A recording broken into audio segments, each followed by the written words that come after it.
بسم اللہ الرحمن الرحیم۔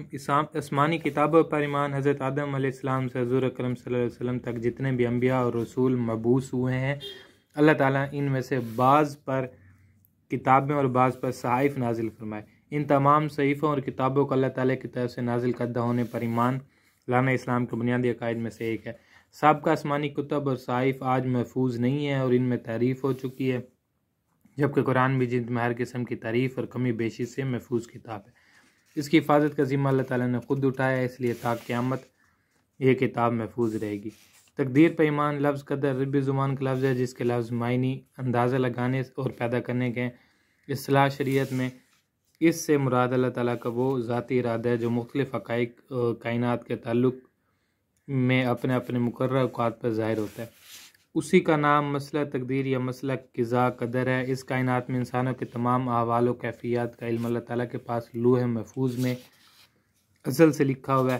اللہ تعالیٰ نے انسان کی شخصی اور انفرادی زندگی کے حوالے سے اچھائی اور برائی تخلیق کر کے اسے یہ اختیار دیا ہے کہ وہ دو راستوں میں سے کسی ایک کو منتخب کرے، چاہے تو نیکی اختیار کرے چاہے تو بدی اختیار کرے، مگر یہ کہ جو کچھ اس کے ہاتھوں سے سرزد ہوا اور جو آئندہ ہونے والا ہے سب اللہ تعالیٰ کے علم میں ہے۔ اسی کا نام تقدیر ہے اور اسی پر ایمان لانا اسلام کے بنیادی عقائد میں سے ایک ہے۔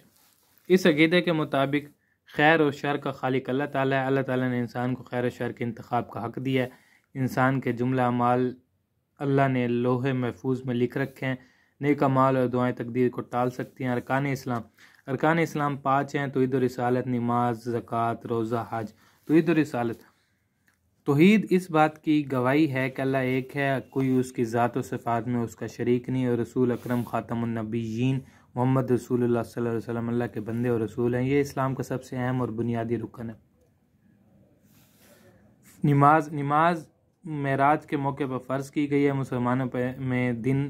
مسلمانوں پر دن رات میں 5 نمازیں فرض کی گئی ہیں۔ نماز اللہ تعالیٰ سے مخاطب ہونے، دعا مانگنے اور قرب حاصل کرنے کا بہترین ذریعہ۔ قرآن پاک میں 700 جگہ نماز قائم کرنے کا حکم دیا گیا ہے۔ قیامت کے دن سب سے پہلے نماز کے بارے میں سوال کیا جائے گا۔ نماز کو مومن کی معراج کہا گیا ہے۔ احادیث مبارکہ میں نماز کو دین کا ستون اور جنت کی کنجی قرار دیا گیا۔ نماز پڑھنے سے انسانی جسمانی اور روحانی طور پر پاک و صاف رہتا ہے۔ نماز قائم کرنے سے جہاں انسان اپنا مذہبی فرض ادا کرتا ہے وہاں اس کی شخصیت اور کردار پر بھی بے شمار مثبت اثرات مرتب ہوتے ہیں۔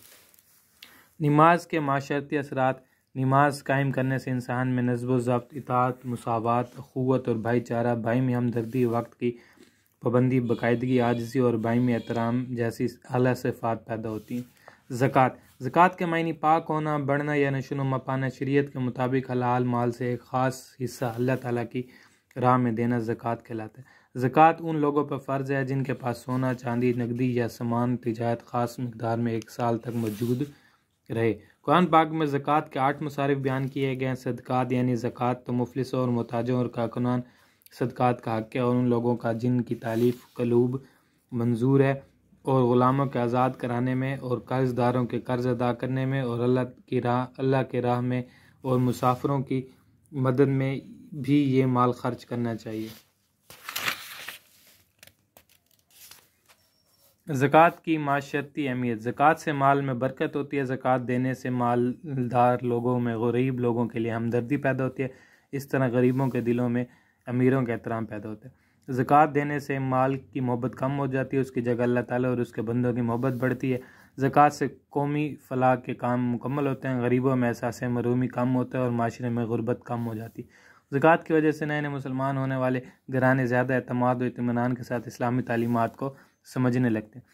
دولت چند ہاتھوں میں سمٹنے کی بجائے معاشرت کے ہر فرد کے پاس جاتی ہے اور استحصالی قوتوں کا خاتمہ ہوتا ہے۔ اس طرح ایک قومی فلاحی ریاست تشکیل پاتی ہے۔